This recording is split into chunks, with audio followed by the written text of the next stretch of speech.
ایمان والو تمہارے اوپر روزے فرض کیے گئے ہیں جس طرح تم سے پہلوں پہ فرض کیے گئے تھے۔ روزے کیوں فرض کیے گئے ہیں؟ لعلکم تتقون، تم متقی بن جاؤ، پرہیزگار بن جاؤ۔ تو ہمارا رب ہمیں متقی دیکھنا چاہتا ہے۔ حضرت سیدنا علی المرتضیٰ رضی اللہ تعالی عنہ نے تقوی کی خوبصورت تعریف ارشاد فرمائی ہے۔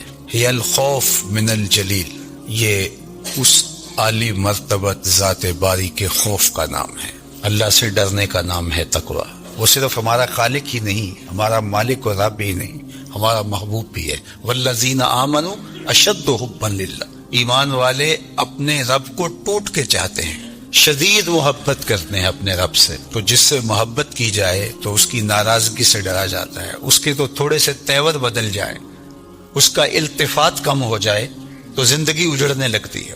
تو اللہ کا خوف وہی مانا کہ اس کی ناراضگی سے ڈرا جائے۔ اور دوسری بات ارشاد فرمائی والعمل بالتنزیل، اور اترنے والی پاکیزہ کتاب قرآن مجید پہ عمل کرنے کا نام تقوی ہے۔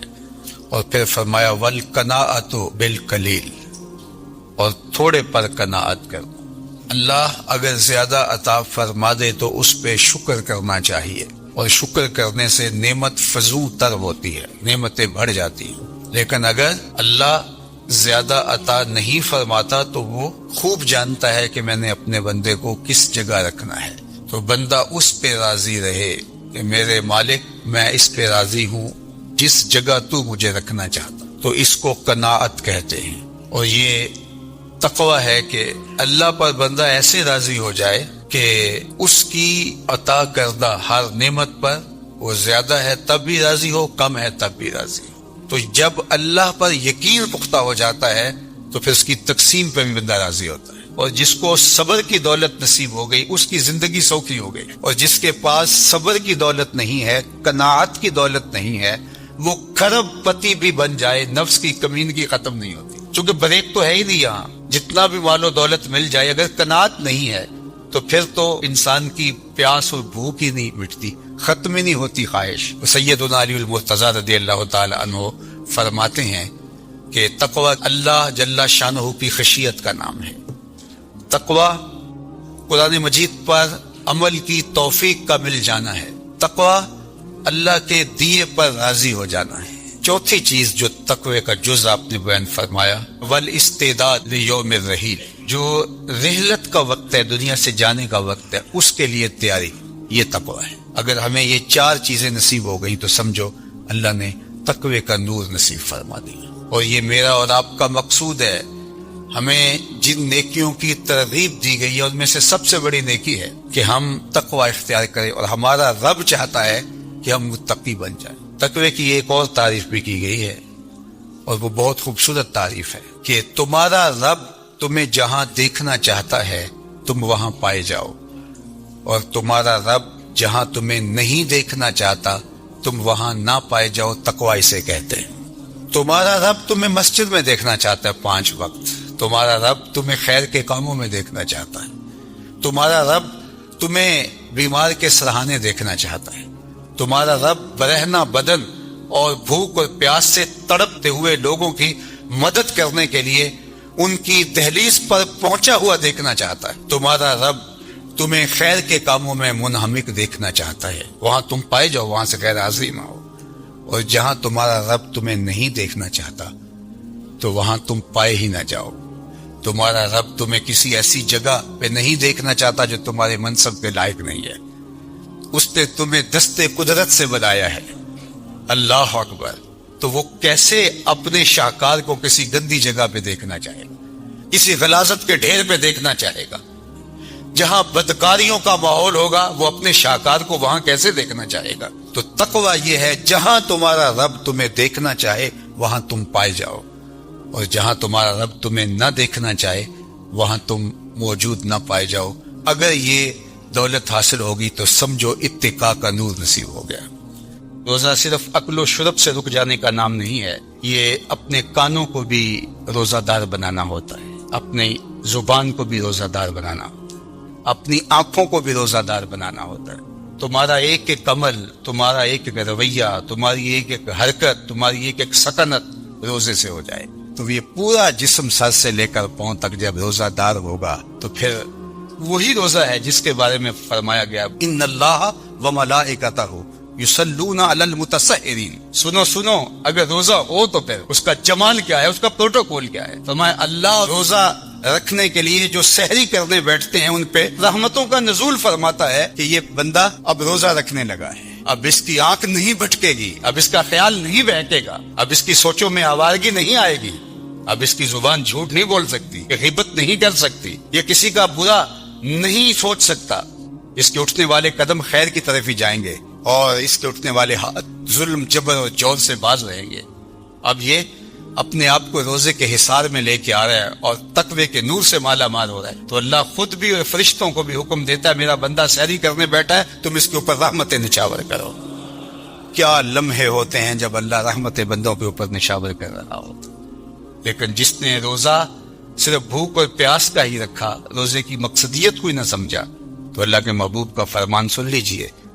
ایک تو یہ ہے ان اللہ و ملائکتہ یصلون علی المتسحرین، اور دوسرا فرمایا من لم یدع قول الزور والعمل به فلیس للہ حاجۃ فی ان یدع طعامہ و شرابہ. جس نے جھوٹ اور برے کام نہیں چھوڑے اس کے بھوکا اور پیاسا رہنے کو اللہ کو کوئی ضرورت نہیں ہے. وہ بھوک کاٹے پیاس کاٹے اللہ کو اس کی کوئی ضرورت نہیں، چونکہ یہ خوراک بچاؤ مہم تو ہے ہی نہیں. وہ تو مومن کے رزق میں اضافہ کر دیتا ہے. وہ چاہتا ہے کہ تم پہ روزے سے ہو. اللہ اکبر. فرمایا روزہ دار جب کسی سے بات کرے اور وہ آگے سے الجھنا چاہے تو فرمایا روزہ دار آگے سے ایک ہی جملہ بولے انی صائمون، میں روزہ رکھا ہوا ہے. تو جب میں روزہ رکھا ہوا ہے تو تم لڑنا چاہتے بھی ہو تو میں نہیں لڑ سکتا. اللہ اکبر. یہ ذات کی لڑائی ہے، یعنی اپنی ذات کے لیے میں نہیں لڑ سکتا. اور اللہ کے لیے اگر تلوار اٹھانے کی بات ہو پھر بدر والوں کو دیکھ لو. حالت روزہ کے اندر بھی اللہ کے دین کے پرچم کو کیسے اونچا کرتے ہیں. تو تقویٰ کیا ہے؟ تقویٰ اپنے آپ کو ان گناہوں سے بچانا ہے جو اللہ جل شانہ کی ناراضگی کا سبب و ذریعہ ہوتے ہیں. سورہ طلاق میں ارشاد فرمایا وَمَن يَتَّقِ اللَّهَ يَجْعَل لَّهُ مِنْ أَمْرِهِ يُسْرًا. جو تقویٰ اختیار کرتا ہے پھر اللہ جل شانہ اس کے کام آسان فرما دیتا، زندگی سوکھی ہو جاتی ہے. اس سے ڈرنے والا پھر کسی اور سے نہیں ڈرتا، اس کی فرما برداری کرنے والا آسودگی میں زندگی بسر کرتا ہے. پھر ارشاد فرمایا یا ایھا الذین آمنوا ان تتقوا اللہ، اے ایمان والو اگر تم اللہ سے ڈرنے لگ جاؤ گے، تقوی اختیار کرنے لگ جاؤ گے تو پھر کیا ہوگا؟ یجعل لکم فرقانا، وہ تمہیں فرقان عطا کر. فرقان کیا ہے؟ حق و باطل میں تمیز کرنے کی صلاحیت نصیب ہو جاتی، اچھائی برائی میں نکھیڑا کرنے کی صلاحیت کا مل جانا. کئی لوگوں کو ساری زندگی معرفت ہی نہیں ہو پاتی کہ اچھائی کیا ہے اور برائی کیا ہے. میں نے پڑھے لکھے لوگوں کو بھی دیکھا ہے کہ ایک جاہل بابے کے جا کے قدموں میں بیٹھے ہوئے ہوتے ہیں. ایسے لوگ کہ جو اچھے مسلمان تو دور کی بات ہے اچھے انسان کہلانے کے بھی لائق نہیں ہیں، جنہوں نے جنابت کا غسل بھی نہیں کیا ہوتا، تو کچھ لوگ ان کو بھی اللہ کا ولی سمجھ رہے ہوتے ہیں. کیوں سمجھ رہے ہوتے ہیں؟ اس لیے کہ یہ خود متقی نہیں ہے، اللہ ان کو امتیاز کرنے کی صلاحیت عطا نہیں کرتا. تو فرمایا کہ اگر کوئی تقوی کے نور سے مالا مال ہو جاتا ہے اللہ اس کو فرقان عطا کرتا ہے. اور یہ بہت بڑی دولت اللہ کسی بندے کو عطا فرمائی. اور وہ کیا ہے؟ حق اور باطل میں تمیز کی صلاحیت، خیر اور شر میں امتیاز کی صلاحیت. یہ اللہ اس شخص کو عطا فرماتا ہے جو اتقاء کے نور سے مالا مال ہوتا ہے. وَيُكَفِّرْ عَنْكُمْ سَيِّئَاتِكُمْ، اللہ تقوی کی برکت سے تمہارے سارے گناہوں کو معاف بھی فرما دیتا ہے، تمہیں ستھرائیاں دے دیتا ہے. وَيَغْفِرْ لَكُمْ، اور اللہ تمہیں معاف بھی فرما دیتا ہے اور تمہیں غفران و رحمت کے پردوں میں بھی ڈانپ لیتا ہے. وَمَن يَتَّقِ اللَّهَ يَجْعَل لَّهُ مَخْرَجًا، جو اللہ سے ڈرنے لگ جاتا ہے، تقوی اختیار کرنے لگ جاتا ہے، اللہ اس کے لیے مخرج پیدا کر دیتا ہے. کچھ لوگ مصیبت میں پھنستے ہیں پھر ساری زندگی اس سے نکل ہی نہیں پاتے. اللہ فرماتا ہے جو تقوی اختیار کرتا ہے مشکلوں سے نکلنے کا اسے ہم راستہ عطا فرماتے ہیں. بڑی سے بڑی مصیبت سے بھی وہ آسانی سے نکل جاتا ہے، اس کے لیے ہم یہ کرم نوازی اور یہ رحمت اور یہ مدد اور یہ نصرت فرمائی ہے. وَيَرْزُقْهُ مِنْ حَيْثُ لَا يَحْتَسِبُ، اور اللہ اس کو وہاں سے رزق دیتا ہے جہاں سے گمان بھی نہیں ہوتا. اسے تصور بھی نہیں ہوتا کہ یوں بھی وہ رزق کے دروازے کھول سکتا ہے. تو فرمایا اللہ سے ڈرنا سیکھ لو، پھر تمہاری مشکلوں میں وہ راستے بھی کشادہ فرمائے گا، اور اللہ جل شانہ تمہارے لیے اپنی کرم نوازیوں کے در بھی کھول دے گا۔ حضرت معاذ بن جبل رضی اللہ تعالیٰ عنہ کو اللہ کے محبوب نے جب یمن کا قاضی بنا کر کے رخصت کیا تو ان کو گھوڑے پہ سوار کیا، اور خود حضور ساتھ پیدل چل رہے تھے، اور معاذ بن جبل رضی اللہ تعالیٰ عنہ کو وصیتیں کرتے جا رہے تھے، اور فرمایا معاذ یوں فیصلے کرنا، یوں فیصلے کرنا، یہ سب ارشاد فرما رہے تھے۔ کچھ آگے چل کے حضور نے فرمایا جب تم واپس پلٹو گے تو میری قبر کے قریب سے گزرو گے۔ حضور نے اپنی وفات کی خبر دی تو حضرت معاذ بن جبل پر بجلی بن کے یہ خبر گری۔ حضور کے وصال کی خبر کوئی چھوٹی خبر تو نہیں تھی، صحابہ کی تو زندگی حضور ہے، اور ہماری زندگی، ہمارا سب کچھ۔ مولانا ظفر علی خان نے کیا خوب کہا تھا، ہم جس میں بس رہے ہیں وہ دنیا تم ہی تو ہو۔ تو یہ خبر قیامت کی خبر تھی تو انہوں نے رونا شروع کر دیا۔ آقا کریم نے رخ مدینہ المنورہ کی طرف موڑ لیا، اور یہ زاروں کے تار رو رہے۔ جب بہت زیادہ رو رو کے نڈھال ہو گئے تو آقا کریم نے حضرت معاذ کو تسلی دیتے ہوئے جو لفظ کہے وہ سنیے، ان اول الناس بی المتقون من کانوا و حیث کانوا۔ معاذ پریشان ہونے کی ضرورت نہیں ہے، میں اپنے متقی غلاموں کے ساتھ ہوں۔ من کانوا و حیث کانوا، وہ جو بھی ہوں اور جہاں بھی ہوں، تو انہیں معیت رسول بھی حاصل ہے جو تقوی کے نور سے مالا مال ہے۔ حضور کا قرب نصیب ہوتا ہے انہیں، اور اللہ کی قربت بھی انہیں نصیب ہوتی ہے جو تقوی کے نور سے مالا مال۔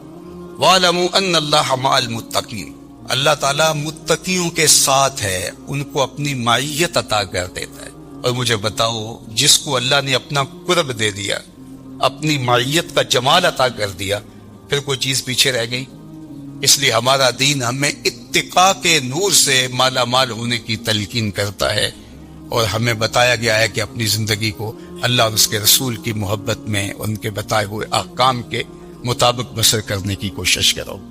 اللہ تعالیٰ نے یہ ماہ سیام ہمیں عطا کیا ہے، یہ برکتوں بڑا مہینہ، اور اس مہینے میں تقوی حاصل کرنا مشکل نہیں، آسان کر دیا گیا ہے۔ روزے کے ذریعے سے اللہ تعالیٰ نے ہماری مدد فرمائی ہے۔ ماہ سیام کی اپنی برکتیں اور اعمال کے ثواب کو 70 گنا کر دیا گیا ہے۔ شیاطین کو جکڑ کر کے ہمارے لیے نیکی کرنے کے راستے اور آسان فرما دیے گئے، اور اس سے بڑا بدبخت کوئی نہیں جو ایسے مبارک لمحوں کو بھی ضائع کر دے اور برباد کر بیٹھے۔ اس لیے مجھے اور آپ کو اس مہینے کو بھرپور انداز سے بسر کرنا ہوگا، دن کے اجالوں میں اور رات کی تنہائیوں میں۔ قرآن مجید کی تلاوت کو معمول بنائیں، تراویح کی جماعت کے ساتھ نماز پڑھیں تاکہ قرآن مجید سننے کی سعادت نصیب ہو سکے۔ 5 گانا نماز صف اولیٰ میں تکبیر اولیٰ کے ساتھ پڑھنے کا مزاج پیدا کریں۔ اس کے لیے آپ کو بہت ساری برکتیں نصیب ہوگی، اور یہ عادت پختہ ہو گئی تو پورا سال آپ کے ساتھ جڑی رہے گی۔ اسی طرح نظر کی حفاظت تو ہو ہی رہی ہے، اور زبان کی حفاظت بھی ہو رہی ہے، اور دیگر اعمال خیر کی توفیقات بھی نصیب ہیں۔ یہ اتقاء کا نور جو اللہ تعالیٰ ودیت کرتا ہے اس مہینے کے اندر، اس کی لوٹ سیل رحمتوں، سستے میں وہ دیتا ہے اپنی رحمتیں۔ ویسے بھی تو اس کی رحمتوں کا عموم ہے، لیکن یہ مہینہ تو اس کی خاص رحمتوں کا ہے۔ تو آئیے اس مہینے کو بھرپور انداز سے بسر کیجئے، اور اس مہینے کے دامن سے پھوٹتی ہوئی ضیائیں، برکتیں، بالخصوص تقوی کا نور جو اس مہینے کے ساتھ جڑا ہوا ہے خاص طور پہ، اس کو اپنی زندگی میں اتار کے ہم تقوی کے اجالوں سے مالا مال ہو جائیں۔ کتنا اچھا اعزاز ہے جو ہمارے ساتھ لگ جائے کہ اللہ جل شانہ ہمیں متقیوں کی فہرست میں شامل فرمائے۔ بلکہ اہل ایمان کو تو یہ دعا ترغیب دی گئی ہے کہ وہ کہے وَجْعَلْنِي لِلْمُتَّقِينَ اماما، اللہ مجھے متقیوں کا امام بنا دے۔ تو ہمیں اپنے آپ کو صالح اعمال کے ساتھ جوڑنا ہوگا، اپنی زبان کی، آنکھوں کی، رویوں کی، ہاتھوں کی، پاؤں کی اور دیگر اعضائے بدنیہ کی ہم کو حفاظت کرنا ہوگی۔ اللہ جل شانہ مجھے اور آپ کو اس کی برکت نصیب فرمائے۔ محبت کے دم سے دنیا میں حسن ہے تو یہ درد، لیکن یہ میٹھا درد ہے۔ اقبال نے کہا تھا قید میں پہنچا تو حاصل مجھ کو آزادی ہوئی، دل کے لٹ جانے سے اس گھر کی آبادی۔ شیشہ ٹوٹ جائے تو بے قیمت ہو جاتا ہے، لیکن اللہ نے یہ کائنات ایسی رکھی ہے جتنا زیادہ ٹوٹتا ہے اتنی ہی قیمت بڑھ جاتی ہے۔ تو بچا بچا کے نہ رکھ اسے، تیرا آئینہ ہے وہ آئینہ کہ شکستہ ہو تو عزیز تر ہے نگاہ آئینہ ساز میں. اور یہ محبت حضرت انسان کو اگر نصیب ہے تو وہ زندگی کا جمال اور زندگی کا حسن پا گیا. اور جو سینہ محبت سے خالی ہے وہ سینہ ہی نہیں ہے، پنجر ہے. اس کائنات میں حقیقی محبت جو حضرت انسان کو ودیت کی گئی وہ رب کی محبت ہے. اور اہل ایمان کا تعارف اس انداز سے کروایا گیا کتاب رحمت میں، والذین آمنوا اشد حبا للہ. اہل ایمان سب سے زیادہ محبت اپنے رب سے کرتے ہیں، شدید محبت، ٹوٹ کے چاہتے ہیں اپنے رب. شدید محبت کا یہ بھی ترجمہ کیا جا سکتا ہے کہ بے شک اللہ جل شانہ سے اہل ایمان عشق کرتے ہیں. عشق امتحان لیتا ہے، عشق کو تقاضوں سمیت نبھانا پڑتا ہے. عاشق ہر کوئی آکھے پر عاشق بندا مر کے. زہر پیالہ کوئی نہیں پیندا پر عاشق پیندا پر کے. اور آپ تاریخ اٹھا کے دیکھ لیں، اہل محبت نے اپنے رب سے جیسی محبت کی ہے اس کی مثال نہیں ملے گی. اس کا حکم آیا تو بیٹے کی گردن پہ چھری رکھ دی. یہ محبت کا منظر ہے، کوئی تماشا لب بام تھوڑا ہے. اور قرآن نے پھر اس منظر کو بیان کیا، فلما اسلما وتلہ للجبین. جب دونوں راضی ہو گئے باپ بیٹا. اسلم، اسلام اس کو کہتے ہیں. اپنی من مانی کا نام اسلام نہیں ہے، مالک کے حکم پہ گردن کو جھکا دینے کا نام ہے. یا اسلام کو سمجھو. ہم تو کہتے ہیں کہ جی بہت مشکل ہے آج کل دین پہ چلنا. تمہارے لیے کیا مشکل ہے؟ مشکل کاٹنے والے تو کاٹ گئے. ہمیں تو رب کا حکم نہیں آیا کہ بچے کی گردن پہ چھری رکھو. اللہ کے نام پر ذبح ہوئے پیغمبر شہید کیے گئے. حضرت زکریا کے سر پیارا رکھ کے پاؤں تک چیر دیے گئے، لیکن زبان سے اف بھی نہیں نکلنے پائی. زخم پہ زخم کھا کے جی خون جگر کے گھونٹ پی، آہ نہ کر لبوں کو سی. یہ عشق ہے، دل لگی نہیں. عشق اور ہوتا ہے، دل لگی اور ہوتی ہے. تشتریوں میں سر سجا کے پیش کیے گئے، پور پور کاٹا گیا، لیکن انہوں نے اللہ کے دین کو نہیں چھوڑا. اللہ کی محبت میں سب گوارا کیا. اللہ اکبر. طائف کے بازاروں میں، مکے کی گلیوں میں، کیا کہو، مولا نے کون کون سے دکھ نہیں سہے اس اللہ کے عشق میں.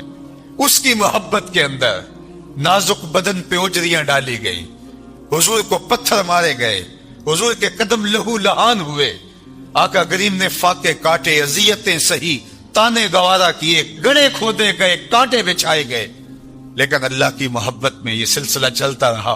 بلال حبشی کن تکلیفوں سے نہیں گزرے. یاری تیری سونا پر ازمیشاں تیریاں اگ، سونا پرکھیا جامدہ ہے نال اگاں دے لگ. والذین آمنوا اشد حبا للہ. اور جو اہل ایمان ہیں وہ اللہ سے ٹوٹ کے محبت کرتے ہیں، بلکہ وہ کسی اور سے بھی محبت کرتے ہیں تو وہ بھی اللہ کے لیے کرتے ہیں. الحب للہ والبغض للہ. ان کی اوروں سے محبت بھی اللہ کے لیے، اوروں سے دشمنی بھی اللہ کے لیے. وہ اسی زاویے سے دیکھتے ہیں اور اسی انداز سے سوچتے ہیں. ان کی محبت کے رنگ ہی نرالے ہیں. اللہ اکبر. نہ انہیں مال کی پرواہ ہے، انہیں جان کی پرواہ ہے. آپ دیکھتے نہیں ہیں سارا مال لا کے حضرت ابو بکر حضور کے قدموں میں ڈھیر کر دیتے ہیں، اور آپ پوچھتے ہیں ماں ابقیت لأہلک یا ابا بکر، گھر والوں کے لیے کیا چھوڑا ہے؟ تو کہتے ہیں ابقیت لہم اللہ ورسولہ. اللہ اکبر. تو یار محبت یک طرفہ نہیں ہوتی، محبت اس طرف سے بھی ہوتی. غالب نے کہا تھا نا، وفا کیسی کہاں کا عشق، جب سر پھوڑنا ٹھہرا تو پھر ہے سنگ دل تیرا ہی سنگ آستاں کی. تو محبت تو وہاں کی جاتی ہے جہاں محبت کا مول بھی ڈالا جائے. تو یار اگر بندے اس سے ٹوٹ کے پیار کرتے ہیں، اس سے محبت کرتے ہیں، تو اللہ جل شانہ جو بندوں سے پیار کرتا ہے، جو بندوں سے محبت کرتا ہے، اور جو ناز برداریاں اس نے فرمائیں، اللہ اکبر، کیا اس کا کوئی بدل ہو سکتا ہے؟ جب ساری دنیا رد کر دے تو مالک کی دہلیز پہ جب بندے آ جائیں تو مالک یہ نہیں پوچھتا کہ اب کیوں آیا ہے، اب تیرے پاس رہا کیا ہے کہ اب میرے پاس آ گیا. وہ کہتا ہے فرشتوں دیکھو یہ بندہ آ کر میرے پاس ہی آیا ہے نا، میرا تھا تو میرے پاس ہی پلٹ کے آیا ہے نا. ساری زندگی اس کی نافرمانیاں کرنے والا اس کی دہلیز پہ تو آئے.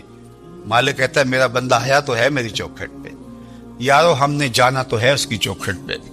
پھر جو کفن میں منہ چھپا چھپا کے جاتے پھریں گے، اچھا نہیں ہے کھلے منہ سے ہی آ جائیں. پھر لوگ جو اٹھا کے لے جائیں گے، اچھے نہیں اپنے قدموں سے چل کے آ جائیں. یا ایھا الانسان ما غرک بربک الکریم. اس کی رحمتیں آواز دیتی ہیں، انسان تو کریم رب کی دہلیز سے کیوں دور ہو گیا ہے؟ ما غرکا، کس چیز نے تجھے مغرور کیا؟ دولت نے، حسن نے، اقتدار نے، منصب نے، افراد کی کثرت نے، کڑیل جوانی نے، بازوؤں نے، طاقت نے، حمایت نے، کس چیز نے تجھے رب سے بے نیاز کر دیا؟ آجا پلٹ کے، ما غرک بربک الکریم، آجا تیرا رب بڑا ہی کریم ہے۔